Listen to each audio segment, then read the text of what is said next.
we ran outside both. We ran through the TAFE system because we knew there was a fair concern about quality, and people thought we were trying to produce quickie brickies, you know, like if you produce a Spitfire pilot in 5 days, why can't you produce a brickie in 5 days?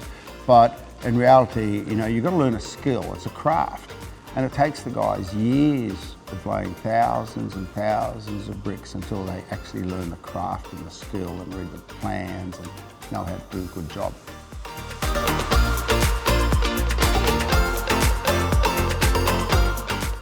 But the biggest issue with trades is actually getting them to start. And the issue you have is that most mothers want their son or daughter to go to university. They don't want to do a trade. That's the fundamental problem. It's the same in the United States today as it is here. Parents think they want the kids to be graduates, but they come out of university and they're lucky to get a job for 50 grand. They come out of being a tradesman, you know, 3 or 4 years younger, and they're starting on over a 6-figure salary.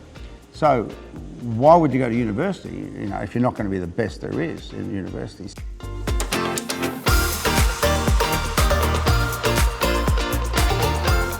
One of the big things that concerned us is that often in the 3rd year they drop out and don't complete the 4th and get their papers. You want them to have their papers because then they can go and do their clerk of works and get their builder's licence. But what happens is that because they realise they can earn more money by dropping out and they can't wait the last year. That's a big mistake, a big mistake. They should stay in and get their papers.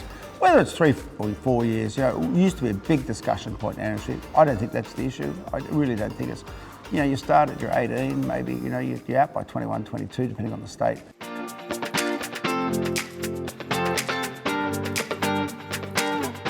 The big issue is, A, to get the people in, convince them to be a tradesman and work outside and the life of being a tradesman, number one. You know, and then 2, give the incentive to the person who's indenturing them to carry them in those first 2 years when they're not earning a lot.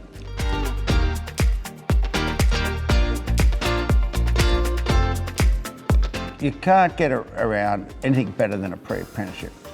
You have to let people have a try at the industry before. So 3 months, if we really want to lift the performance of the numbers of apprentices we get out, every apprentice should do a pre-apprenticeship. Do a pre-apprenticeship, you're going to lose at that point 25 to 50%. Now that might be because A, they've got the wrong attitude, or B, they don't like it. Let's get rid of them then when it's cheap. You haven't spent a lot of money on them. They can go on and do something, go off and study to be a doctor.